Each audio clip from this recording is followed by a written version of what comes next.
আমাদের ম্যাক্সিমাম জিনিস হবে কাজের মাধ্যমে প্রমাণ করা। আমি আপনাকে মুখে বললাম, অনেক কিছু স্বপ্ন দেখালাম, বাট আপনি যখন দেখতে যাবেন তখন দেখবেন যে আসলে যেই কথাগুলো আমি বলছি ওটার খুব কাছাকাছি কিছু আমি করতে পারছি না। এই জন্য আমাদের কথা কমিয়ে দিয়ে আমাদের কাজে যেই জায়গাগুলো খুব গুরুত্বপূর্ণ ক্রিকেট আমাদের ইমপ্রুভমেন্টের জন্য, আমাদের ওই জায়গাগুলোতে আমাদের একদম প্রায়োরিটি বেসিসে আপনি অনেকগুলো ফিল্ড আছে আমাদের ভালো করার। আমরা প্রথমেই মাইক্রো ম্যানেজমেন্টে যাব না, আমরা একদম যেগুলো খুব ইম্পর্টেন্ট সেক্টর, যেমন আপনি ন্যাশনাল টিমের খেলা বাদ দিতে পারবেন না যে আমি ন্যাশনাল বাদ দিলাম অন্য কিছু করি, এটা হবে না।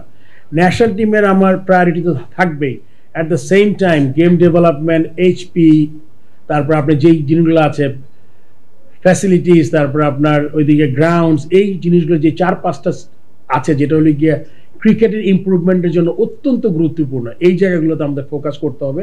সো দ্যাট আমরা যাতে আজকে এখানে বসে যাতে 3 বছর 4 বছর পরেও যাতে আমাদের সেম কথা বলতে না হয়।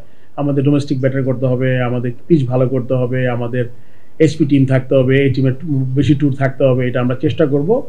অনেক পারিপার্শ্বিক ব্যাপার থাকে, ইচ্ছা করলেও কিন্তু যারা দিন কাজ করেন তারা কিন্তু অনেক কিছু চেষ্টা করলেও হয়নি, আবার অনেক চেষ্টাও ছিল না হয়তো বা এনাফ। সো আমরা চেষ্টা করব, যদি আমাদের এখন দলটা 10 জনের, আরও অনেকজন হয়তো বা দেশের বাইরে আছেন, কোথায় আছেন, এই যেটাই আমাদের আছে এইটা নিয়ে আমাদের এগিয়ে যেতে হবে। এই জন্য এর থেকে আপনাদের সহযোগিতা খুব জরুরি আমি মনে করি। আপনাদের সহযোগী করেন তাহলে আমার মনে হয় যে আমাদের যেই ভ্যাকিউমটা একটি সৃষ্টি হয়েছে খুব তাড়াতাড়ি কেটে যাবে। আপনি বৃহত্তর স্বার্থটা দেখবেন, ছোট ছোট জিনিস নিয়ে আমাদের আসলে অত চিন্তা না করলেও চলবে। এই জন্য সবাইকে বলছি আমাদের সাহায্য সহযোগিতা দরকার। আমি জানি অনেক নতুন ফেস এসছে, আমি হয়তো 8 বছর আগে যখন ছেড়ে গেছি তার মধ্যে আছে 20-30%, অনেক নতুন আসছেন আপনারা, আপনাদের সাথে দেখা হবে আমার সাথে।